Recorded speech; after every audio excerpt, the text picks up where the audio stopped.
자, 이제 오늘 본문이 한 군데가 더 있습니다. 우리 화면을 보면서 이렇게 한 목소리로 함께 봉독해 보도록 하겠습니다. 항상 기뻐하라, 쉬지 말고 기도하라, 범사에 감사하라. 이것이 그리스도 예수 안에서 너희를 향하신 하나님의 뜻이니라. 아멘. 미국 감리교회에서 간호 선교사로 우리 한국에 와서 선교 사역을 했던 미네르바 루타펠이라는 분이 있습니다. 이분이 한국에서 선교 사역을 마치고 써놓은 책이 있는데 조선에서 가장 행복한 소녀라는 그런 책입니다. 이 책에 나오는 이야기 가운데 1892년 가난한 농촌에서 태어난 10살의 딸 옥분이를 부모들이 너무 가난해서 부잣집에게 하녀 종으로 파는 겁니다. 종살이가 시작된 이 10살밖에 되지 않은 아이가 얼마나 모진 주인을 만났던지 잘 먹지도 못하고 굶주렸죠. 그리고 주인에게 너무 많은 매를 맞아서 또 병들기도 했고, 그리고 이렇게 약해진 옥분이는 겨울 추위에 심한 동상에 걸려서 손발이 썩어 들어갔습니다. 주인은 이 사실을 알고 그리고 이 아이를 병원에 데려가긴 했는데 본인들이 돈이 들어갈 걸 생각하니까 서울에 선교사들이 운영하는 병원에다가 그 아이를 데려다가 버려버리고 그냥 가버린 겁니다. 자, 여차여차해서 8개월 가까이 치료하는 동안 이 아이는 생사고비를 수없이 넘기고 결국 동상 후유증으로 양 손목을 자르고 한쪽 다리를 잘라버리고 말았습니다. 하지만 선교사들의 전도로 예수님을 영접하게 된 옥분이는 새로운 삶을 시작했습니다. 예수님을 영접하고 구원받은 그때부터 이제 이 아이에게는 어떤 삶이 시작됐을까요? 한 번은 크리스마스가 가까이 오자 고마운 분들에게 카드를 보내기 위해서 자신이 살고 있는 현재의 삶을 돌아보면서 이 아이가 6가지 내용의 감사를 적어 보낸 것입니다. 한번 들어볼래요? 첫 번째, 선교 의사들의 손길에 의해 몸의 고통을 해결받게 된 것 감사합니다. 병원에 들어온 후로는 주인으로부터 더 이상 매를 맞지 않고 살 수 있게 된 것 감사합니다. 병원에 온 후로 더 이상 굶지 않게 된 것 감사합니다. 이제는 자기를 종으로 부리던 무섭고 사나운 주인에게 다시 돌아가지 않을 수 있도록 선교 병원에 남아서 살게 된 것 감사합니다. 병원에 온 후로 크리스마스 트리의 아름답고 매혹적인 광경을 지켜보게 된 것 감사합니다. 가장 감사하고 행복한 것은 나를 죄에서 구원하신 예수님의 십자가 사랑으로 하나님을 만나게 된 것입니다. 더 중요한 건 저 밑에 써 있는 거 보이시죠? 이 아이가 이렇게 기록한 겁니다. 조선에서 제일 행복한 소녀. 스스로를 조선에서 제일 행복한 소녀라고 기록을 하고 자신을 그렇게 부른 거죠. 성도 여러분, 이 이야기를 들으면서 어떤 느낌을 받습니까? 옥분이는 가장 불행한 아이가 아닐까? 10살밖에 안 된 아이가 여러분 부모로부터 가난 때문에 버림을 받았습니다. 어린 것이 종살이를 하면서 얼마나 주인에게 매를 맞았는지, 그리고 굶주렸는지, 병들고 추위에 떨었는지 모릅니다. 결국 주인에게도 버림을 받았지요. 그리고 양쪽 손목을 다 잘라버리고 다리 하나를 잘랐습니다. 이 아이의 이야기를 듣고 있노라면 눈물 없이는 못 들을 것 같지 않나요? 그런데 예수님을 영접하고 이 아이는 삶의 환경을 보는 눈이 달라진 겁니다. 어떻게 달라졌을까요? 더 이상 매 맞지 않게 되어서, 굶지 않게 되어서 이제는 버려진 삶이 아니라 감사하다 이렇게 고백하죠. 크리스마스 트리를 보고 너무 아름다운 것을 보게 되었다고 감사하다고 감격해서 고백해요. 이상하지 않습니까? 아니, 이런 것을 감사하다고 말할 수 있는 것일까? 우리가 살아가는 일상에서 그저 여러분 평범하고 당연한 것들이 아닙니까? 아니, 이런 것들에 감사하면서 이렇게 살아가는 것을 두고 조선에서 제일 행복한 소녀라고 고백이 나올까? 오히려 여러분 불행하다고 말해야 되는 것 아닙니까? 일상에서 누릴 수 있는 평범한 것들을 다 빼앗긴 채 그 어린아이가 그런 모진 인생을 살아가면서 어떻게 이런 고백이 가능합니까? 답을 해보라면 예수님을 영접하고 믿음으로 살면서 이렇게 달라진 것입니다. 다른 이유를 이 아이에게서는 찾아보기가 힘듭니다. 그런데 저는 더 충격이, 아니 우리도 지금 신앙 안에서 살고 있는 것 아닌가? 그리고 이 소녀가 행복하다고 말하는 것들이 우리에게는 지극히 평범한 것들인데, 하지만 감사하다는 고백을 언제 해보았지? 조선에서 가장 행복한 사람이라고 고백해 본 적이 한 번이라도 있던가? 없는 것 같은데 뭔가 망치로 머리를 한 대 맞은 그런 기분입니다. 오늘 여러분 본문 말씀, 하나님 주시는 말씀을 받을 때 여러분 어떤 감동이 있었나요? 여호와께 감사하라. 그저 우리는 무덤덤하게 들려오지 않던가요? 긍정하는 정도이지 이 말씀으로 조선에서 제일 행복한 소녀라고 고백하기에는 좀 그렇지 않습니까? 데살로니가전서 5장 16에서 18절, 항상 기뻐하라, 쉬지 말고 기도하라, 범사에 감사하라. 이것이 그리스도 예수 안에서 너희를 향하신 하나님의 뜻이니라. 이 말씀은 어떻게 들립니까? 어떤 감동이 있습니까? 성도 여러분, 여러분의 인생에서 펼쳐지고 있는 수없이 많은 일들에 하나님의 뜻이 무엇인지는 알고 있나요? 모르고 살아가기에 우리 답답하지 않습니까? 그리고 인생이 참 힘겹다고만 생각하지 않나요? 하지만 조선에서 가장 행복한 소녀라고 말하는 이 어린아이 옥분이는 이 말씀의 의미를 알기 때문이 아닐까? 이 어린 나이에 이 모진 인생을 살아온 이 아이가 하나님의 뜻을 알기에 그렇게 고백하는 것은 아닐까요? 예수님을 만난 후 이 옥분이는 여러분 삶이 기쁘다고 말합니다. 그래서 하나님에게 기도하기 시작했다고 그러죠. 그리고 무엇보다도 감사하는 것들을 찾아 표현하기 시작한 거죠. 크리스마스가 되어 자신의 삶을 돌아보니 정말 감사한 것들이 보여서 기록한 겁니다. 이런 신앙생활을 하면서 글쎄 이 어린아이가 하나님의 뜻을 알게 되었다는 거죠. 하나님의 뜻을 알고 보니까 우리 모두는 이 옥분이의 인생을 보고 눈물이 나오는데 정작 자신은 조선에서 제일 행복한 소녀라고 하는 것 아닐까요? 영성학자 헨리 나우에는 감사하는 삶에는 연습이 필요하다 이렇게 말합니다. 저는 이분의 주장에 100% 동감합니다. 모든 것이 다 그렇지만 여러분 감사도 반드시 연습도 훈련도 필요하다는 거죠. 운동선수 경우를 한번 볼래요. 연봉이 어마어마하고 명성이 전 세계가 알아줄 만한 운동선수예요. 근데 몸이 다쳤습니다. 운동을 할 수가 없어요. 그래서 이제 잘 회복을 했습니다. 그리고 이제는 건강한 몸이 되었어요. 그런데 여러분 부상을 입었다가 회복되었다 할지라도, 그리고 이 선수가 아무리 명성이 뛰어난 선수라 할지라도 감독은 먼저 이렇게 말합니다. 먼저 몸을 만들어 오세요. 그리고 건강한 몸을 가지고 오면 내가 그 다음에 전술을 말하고 그 다음에 어느 포지션에 어느 경기에 나갈지를 내가 말해줄게. 감독들은 이렇게 말하죠. 마찬가지가 아닐까요? 여러분 굴곡진 인생에서 행복한 삶을 살려면 평범한 삶에서 감사를 배우고 연습하는 과정이 꼭 있어야 하는 것 아닙니까? 행복한 인생을 살기 위해서 우리들도 먼저 감사할 수 있는 몸을 만들어야 되지 않을까? 감사를 배우고 감사를 연습해보고 훈련해보는 그 시작을 해봐야 되는 것이 아닐까? 그렇다면 감사의 몸을 어떻게 만들면 좋겠습니까? 언제나 하나님을 신뢰하는 훈련을 해야 합니다.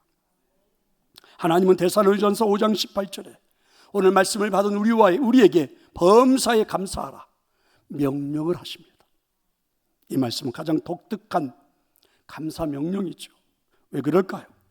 감사하라 이렇게 말씀하시면서 그 앞에 형용사를 붙였습니다. 범사해라고. 범사란 말은 헬라어로 엔판티라는 말인데 굉장히 넓은 뜻을 가지고 있습니다. 모든 상황과 환경에서 감사하라 이런 말입니다. 이렇게 하나님이 명령을 하시는 것은 분명히 하나님의 뜻이 있겠죠. 이런 뜻이 담겨 있을 겁니다. 모든 상황이나 환경에서 감사하면 하나님께서 모든 것을 합력하여 선을 이루시겠다, 이런 의미가 담겨 있는 거죠. 자, 이런 하나님의 말씀을 듣고 삶에서 우리들이 신뢰하며 살아갈 때 우리들의 몸이 감사하는 몸으로 만들어지는 것 아닐까요? 흔히 결혼식에서 우리가 서약을 할 때 기쁠 때나 슬플 때나 부유할 때나 가난할 때나 건강할 때나 병들 때나 젊어서나 늙어서나 사랑하겠습니다, 이렇게 우리 서약하지 않았나요? 범사에 사랑하겠다고 다짐을 했습니다. 사실 결혼식을 할 때 그 순간, 그때는 다 그렇게 할 수 있을 것만 같은 그런 우리들의 감정이었고 마음이었죠. 그래서 서약하는데 별 무리가 없습니다. 잘했습니다. 근데 조금만 지나고 보면 모든 상황과 환경에서 사랑한다는 것이 쉽게 잊혀졌습니다. 아니, 언제 그런 말을 했지? 기억조차 나지가 않았죠. 왜 그럴까요? 배우자를 신뢰하는 공부를 해본 적이 없고, 배우자를 신뢰하는 연습을 해본 적이 없고, 그냥 배우자를 사랑하는 몸이 만들어지지도 않았는데 우린 실전에 투입이 돼가지고 그냥 살아온 겁니다. 그러다 보니 문제가 생기는 것이 아닐까. 오늘 이 시편의 저자는 자신의 경험을 이렇게 간증해요. 오늘 우리가 본문이 길어서 다 읽지는 못했는데 4절 이하에 보면, 인생을 살다 보니까 어느 한 순간 내가 사막 한가운데 서 있더라는 겁니다. 열심히 살았는데 사막 한가운데 서 있는 내 모습이에요. 사막 한가운데 서고 보니까 여러분, 이 길이 그 길 같고 그 길이 저 길 같고 똑같아서 길을 잃어버렸습니다. 내가 살아갈 곳을 아무리 찾아도 찾을 수가 없었어요. 삶의 터전을 찾겠다고 헤매고 다녔습니다. 그러다 보니 목이 마르고 그리고 배가 고파 죽을 지경이 된 겁니다. 이런 상황에서 근심 중에 하나님을 찾았지요. 하나님을 부르짖었습니다. 그랬더니 하나님께서 고통에서 건져주신 겁니다. 가야 할 길도, 사막 한가운데서 가야 할 길도 하나님이 알려주신 겁니다. 그 순간 하나님이 선명하게 내 마음을 사로잡기 시작한 거예요. 내 인생에 하나님은 선하신 분이셨구나. 그래서 오늘 우리가 읽은 본문의 시편 저자는 감동한 겁니다. 성도 여러분, 사실 우리도 살다 보니까 어느 순간 광야로 내몰린 인생이 되어버렸죠. 물론 나의 잘못도 있기도 하고, 어느 경우에는 억울하게 내가 잘못한 것도 없는데 그런 삶이 우리에게 주어지기도 합니다. 사막으로 내몰린 인생이 되다 보니, 그죠? 오늘 시편의 저자처럼 그 한가운데서 길을 잃어버린 겁니다. 헤매기 시작했죠. 살아갈 길이 막막합니다. 그래도 살아보려고 헤매고 다녔죠. 그러다가 우리는 지쳤습니다. 그리고 힘들어서 죽게 생겼어요. 마치 욕군이라는 아이가 병원을 찾기 전에 삶을 표현한 것 같지 않습니까? 그런데 이 고통 속에서 하나님을 찾았고 만난 거예요. 옥군이가 고통 속에서 예수님을 영접한 것처럼 말입니다. 그랬더니 글쎄 그분이, 하나님이 건져주셨어요. 고통에서 살 길도 열어주신 것입니다. 이때 여러분은 어떻게 하셨습니까? 이때 여러분은 어떤 결정을 하셨습니까? 나이가 어린 소녀 옥분이는 내 인생에 하나님이 선하신 분이라고 고백을 했습니다. 이 아이는 그래서 감사하다고 고백을 했어요. 뭔가 우리에게 길을 가르쳐 주는 것 같지 않습니까? 왜 우리는 선하신 하나님을 만나 삶을 살아가면서 그분을 고백하지 않나요? 왜 그분의 선함을 우리는 노래하지 않습니까? 왜 우리는 그분을 자꾸만 의심만 하나요? 마치 그분이 내 인생을 엉망으로 만든 것처럼 왜 우리는 그분한테 따지기만 합니까? 손목이 잘려서입니까? 아니면 다리가 하나 잘려나가서입니까? 왜 우리는 가슴으로 그 하나님을 모시지 않나요? 아직도 하나님이 내게는 부족하게만 느껴지십니까? 그분을 온전하게 신뢰할 수 있는 마음이 아직도 열리지 않나요? 알다가도 모를 것 같습니다. 그래서 우리는 감사하는 마음도 가져본 적이 없고, 그래서 우리는 감사의 고백도 해본 적이 없어요. 오늘 함께 예배하는 저나 여러분 다 비슷합니다. 그래서 이해가 돼요. 하지만 그리 살다 보니까 우리가 몸을 감사하는 몸으로 만들지 못했지요. 그래서 우리는 일상의 삶에서 그 어린아이가 행복하다는 삶을 살아가면서도 우리는 그 말을 이해할 수가 없고, 마치 이 아이가 하는 고백이 나하고는 거리가 먼 것처럼만 느껴져요. 예를 들면 어떤 목사님이 저한테 이런 이야기를 하더라고요. 목사는 날씨가 좋아도 걱정, 날씨가 안 좋아도 걱정, 항상 걱정이래요. 왜 그런가 했더니 성도들이 날씨가 좋으면 다 놀러 가서 예배를 안 온대요. 지금 어딘가 가 있는 분도 있겠죠. 날씨가 나쁘면 날씨가 나쁘다고 또 교회를 안 온대요. 그래서 늘 주일만 되면 조마조마한 심정을 가지고 예배한다는 겁니다. 솔직한 고백이죠. 저도 그랬던 적이 있으니까. 하지만 저는 생각해 보니까 성도들이 주일에 빠지는 건 못내 아쉬운 사실입니다. 그러면 안 되죠. 저는 모든 성도들이 주일마다 예배하는 자리에 다 참여했으면 좋겠어요. 날씨에 따라서 신앙생활하는 성도들을 보면 안타까워요. 그게 사실입니다. 안 그랬으면 좋겠어요. 하지만 저는 더 중요한 것이 오늘 이 예배의 자리에 앉아 예배하는 여러분들입니다. 이분들은 오늘 하나님과 제일 행복한 시간을 보내기 위해서 오신 분들이잖아요. 그럼 여러분들을 바라보고 예배하는 것이 훨씬 지혜로운 것이 아닐까 생각해 보세요. 오늘 예배에 빠지신 분들 때문에 예배 시간 내내 불편한 마음을 가지고 예배를 인도하고 있다면 얼마나 불행한 일입니까? 가장 행복해야 하는 순간에 가장 불행한 삶의 감정을 만들어 놓고 설교를 하고 있다면 여러분, 좋은 설교가 가능할까? 성도 여러분, 우리의 삶에서 펼쳐지는 수없이 많은 사건들 속에서 여러분은 무엇을 보고 살아가십니까? 하나님을 신뢰해서 감사하고 기뻐하고 웃고 하면서 사는 것이 맞는 것 아닙니까? 오늘 예배 시간은 하나님이 우리에게 만들어주신 것입니다. 여기 하나님이 임재하십니다. 적어도 단풍이 익어 있는 이 아름다운 숲속보다는 저는 이 시간이 더 행복한 시간이라고 믿습니다. 그렇게 하나님을 신뢰하고 고백하고 감사하며 예배했더니 삶이 행복하더라고요. 옥분이라는 소녀가 고백하는 것은 그런 것이 아닐까요? 하나님을 신뢰하십니까? 하나님을 신뢰할 줄 알아야 감사의 몸이 만들어지죠. 감사해야 내 인생이 행복하다라고 여러분 고백할 수 있고 느낄 수가 있습니다. 믿으시기를 축원합니다. 이미 지나가버린 내 삶의 일들, 10살밖에 안 된 나를 버린 부모님들, 그 어린 나이에 모질게 대한 주인댁 사람들, 병들어 양손을 잘라버리고 다리 하나를 잘라버린 현실에서 그러면 이 아이는 도대체 뭘 보고 살아야 한단 말입니까? 여러분, 이 옥문이라는 아이가 정말 지혜롭지 않나요? 더 이상 자신을 괴롭히지 않는, 그죠? 더 이상 괴롭힐 수 없는 주인 만나지 않아서 좋고, 비록 양손이 다 잘리고 다리가 잘렸어도 더 이상 동상으로 여러분 고생하지 않아서 좋고, 이제는 굽지 않고 밥을 먹을 수 있어서 좋아요.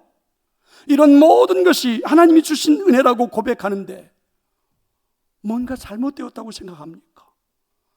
이 아이의 고백이 허상처럼 들립니까? 굳이 여러분 이 아이를 찾아가서 너는 부모가 너를 버렸단다, 너의 주인은 정말 못된 사람들이란다, 너는 손목이 없잖아, 너는 다리 하나도 없잖아, 얘 밥만 먹고 살 수 있니? 너 앞으로 인생을 어떻게 살 건데? 이렇게 여러분 다구치고 싶습니까? 이렇게 말하면서 현실을 직시하라고 이 아이에게 가르쳐주고 싶습니까? 네가 무슨 조선에서 행복한 아이라고, 네가 제일 불행한 아이야, 이 아이에게 이렇게 말해주고 싶습니까? 사실 우리에게 필요한 것은 그래서 훈련입니다. 하나님을 신뢰하는 것을 배우고 연습해 볼 수 있는 훈련. 그래서 감사의 몸을 만들어 보는 것 절대적으로 필요한 거죠. 그래서 반드시 하나님이 선하시고, 그래서 내 인생에 하나님은 복이었다고 간증하게 되어야 되지 않을까. 여러분이 그런 애가 있기를 축원합니다. 감사의 몸을 어떻게 만들면 좋겠습니까? 하나님을 신뢰할 수 있다면 이제는 쉬운 것부터 감사를 시작하는 겁니다.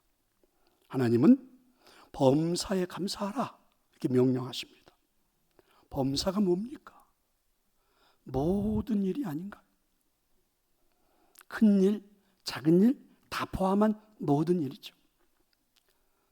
작은 일에도 감사, 큰 일에도 감사. 그래서 작은 일에 감사하면 큰 일에도 감사할 수 있다는 논리입니다.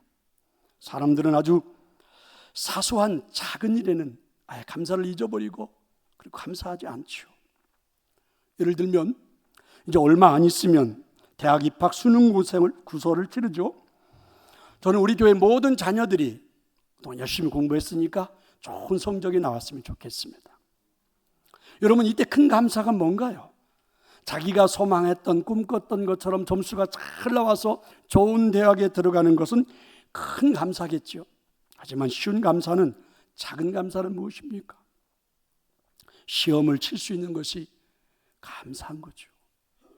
지금까지 아프지 않고 그리고 별탈 없이 고3의 과정을 공부하고 시험을 볼 수 있는 자리에 앉았다는 것, 사실은 이것부터 감사가 시작되어야 되는 것 아닙니까? 이건 누구나 할 수 있는 일 아니에요. 쉬운 감사죠. 여러분, 이 감사가 되어야 큰 감사도 되고 감동이 된다는 거죠. 제가 여러분 시편 136편에 아주 거창한 감사가 있는데 한번 외쳐볼 테니까 가슴이 어떻게 감동이 되는지 안 되는지 한번 느껴보세요. 지혜로 하늘을 지으신 이에게 감사하라. 땅을 물 위에 펴신 이에게 감사하라. 애굽의 장자를 치신 이에게 감사하라. 홍해를 가르신 이에게 감사하라. 참 믿음들이 대단하십니다. 저는 한 분도 감사가 안 나올 줄 알았는데 하나님이 너무너무 위대하고 하나님이 너무너무 크고 멋지신 분이죠. 분명히 이런 하나님께 감사해야 되는 건 맞아요. 하지만 하나님 우리에게 범사에 감사하라. 소박하고 쉬운 감사를 시작해보라. 이렇게 말씀하십니다. 오늘 아침에 자고 나서 눈을 뜬 것 감사하세요. 지금도 숨 쉬고 있는 것 감사합시다. 오늘도 주일을 맞아 교회 나올 만한 믿음도 있었고 그래도 걸어 다닐 만한 건강이 있어서 감사하세요. 이런 작은 것을 감사해야 그리고 감사의 몸이 만들어집니다.